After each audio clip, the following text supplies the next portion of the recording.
Beer me. I've actually got a sample for you today, guys. I fear not a sperm sample. No, actually, it's called sample beer. It's a golden ale. It's really nice. So, you know, spring's in the air. It's nice and shiny outside. When you're done laughing, Harry, maybe you can tell me what's happened in politics this week. Cheers. No sperm.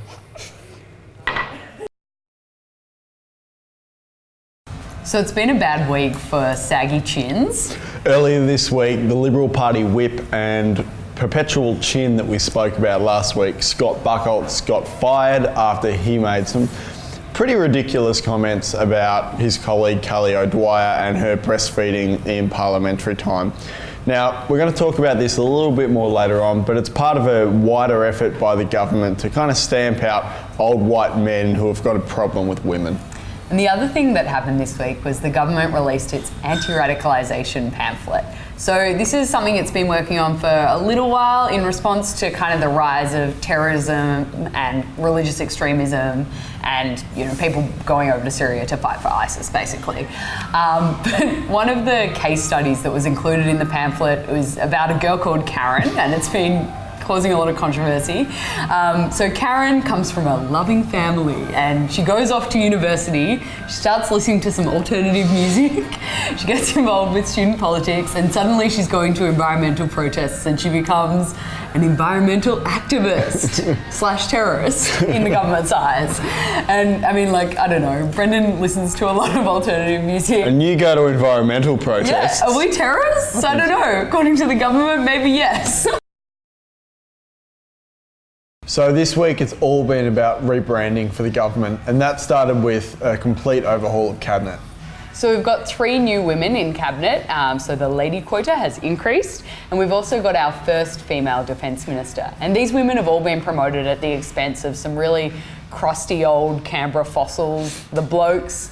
So they've kind of been booted out of cabinet, and it's been a real image makeover for the Turnbull cabinet.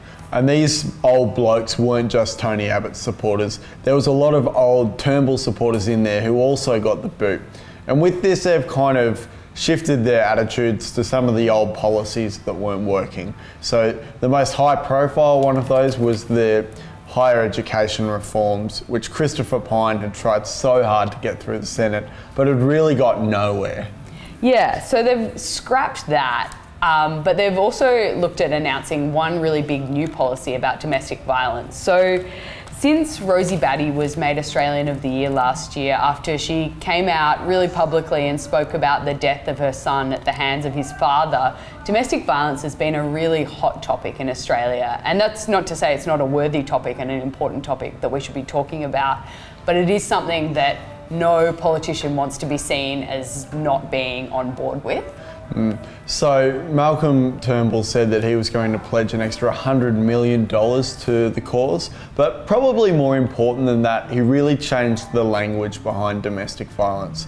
So this week he's tried to identify people who commit acts of domestic violence as being un-Australian, which is really interesting when we think about the way the term Australian has been used in the past. Yeah, and Malcolm Turnbull received kind of applause for doing that, but Tony Abbott was really heavily criticised for his use of Team Australia when he was talking about things like terrorism and immigration. And it's a really interesting shift in the language because now we're kind of talking about our own citizens who are doing something wrong rather than foreigners who we're afraid of.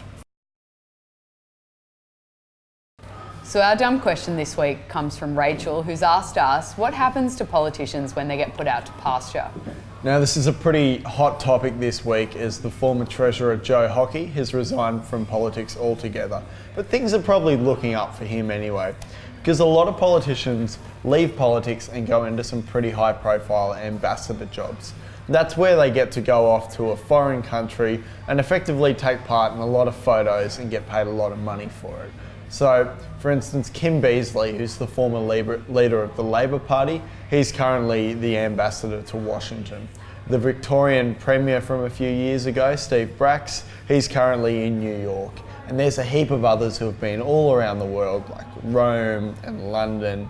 And it's often used as a bit of a carrot to lure people out of Canberra and to make sure they stay away. The other career path for retired politicians is to go into lobbying. So lobbyists are people who basically advocate for the interests of a company or a non-profit or even individuals in Canberra, basically to make sure that the policies the government puts up don't damage the business interests of the company. So it sounds really dodgy, and it definitely can be really, really dodgy, but it's important to think that there's a lot of companies that do this, and almost every Australian company has a bit of a representation in Canberra. So we were just looking at the register before, and like Arnott's Biscuits is lobbying in Canberra. I don't know what they want. Maybe they want to make sure that Tim Tams are served at cabinet meetings, whatever. But if Canberra was Hollywood, it'd be the A-list celebrities who go off into diplomacy jobs, whereas it's kind of the backroom wheelers and dealers who tend to go into lobbying, basically to make a few quick bucks out of their Canberra connections. Now, if you've been serving since before 2004, you're lucky enough to earn a pension when you retire. So that means that you can be earning a lot of money. For someone like Bronwyn Bishop, who's been in the game for a really long time, she's going to be earning over 250 grand a year when she retires. That's a lot of chopper rides.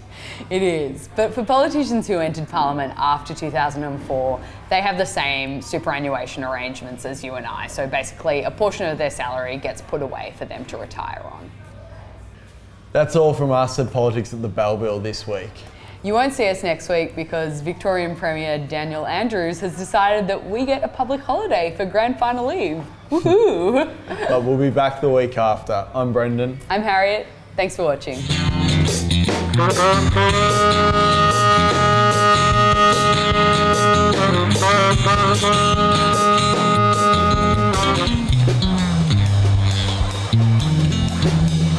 Hey, I hear you ask, why are we all sitting here like this? Find out at our YouTube channel, youtube.com/RMITV, or find out more at rmitv.org.